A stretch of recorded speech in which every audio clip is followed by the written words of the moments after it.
শ্বশুরবাড়ি এসে ২-১ দিন হয়ে গেছে, তো সবাই সকালে উঠে দেখি সবজি তুলে নিয়ে আসলো। এগুলো সব বাজারে নিয়ে যাবে বিক্রি করার জন্য। আর গৃহস্থ বাড়ি যে কত কাজ থাকে সেগুলো গ্রামগার ঘরে গেলেই বোঝা যায়।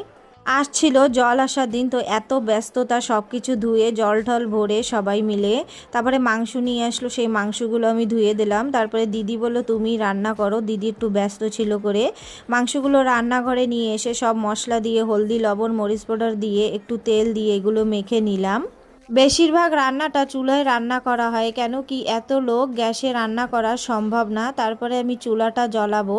চুলাটা জ্বালানোর অনেক চেষ্টা করেছি, পারিনি। তারপরে আমার ভাসুরের মেয়ে ওই জ্বালিয়ে দিল চুলাটা। তারপরে কড়াইটা বসিয়ে দেবো, তেল দিয়ে দেবো, তেজপাতা দিয়ে দেবো, 2-3টে শুকনো লঙ্কা দিয়ে জিরা ফোড়ন দিয়ে পেঁয়াজগুলো দিয়ে ভালো করে পেঁয়াজগুলো ভাজা করার পরে মাংসগুলো দিয়ে দেব।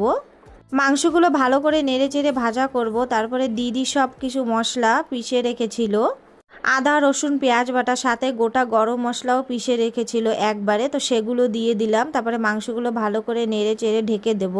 ঢাকনাটা তুলে ঘরের একদম ফ্রেশ কারি পাতা দিয়ে ভালো করে নেড়ে চেড়ে জলটা দিয়ে ঢেকে দেব। চুলার রান্না সবই ভালো হয়, মাংসটা বিশেষ করে ভালো হয়। এইভাবে আগুন জ্বললে আমার কেন জানি না খুবই ভালো লাগে। দিদি আলুগুলো ভেজে রেখেছিল, আলুগুলো দিয়ে দেবো, জিরা পাউডার দিয়ে একটু ঢেকে দেবো। দিদিকে বললাম তুমি নামিয়ে দাও। মাংসটা চুলায় রান্না করার জন্য কিন্তু দারুণ হয়েছিল।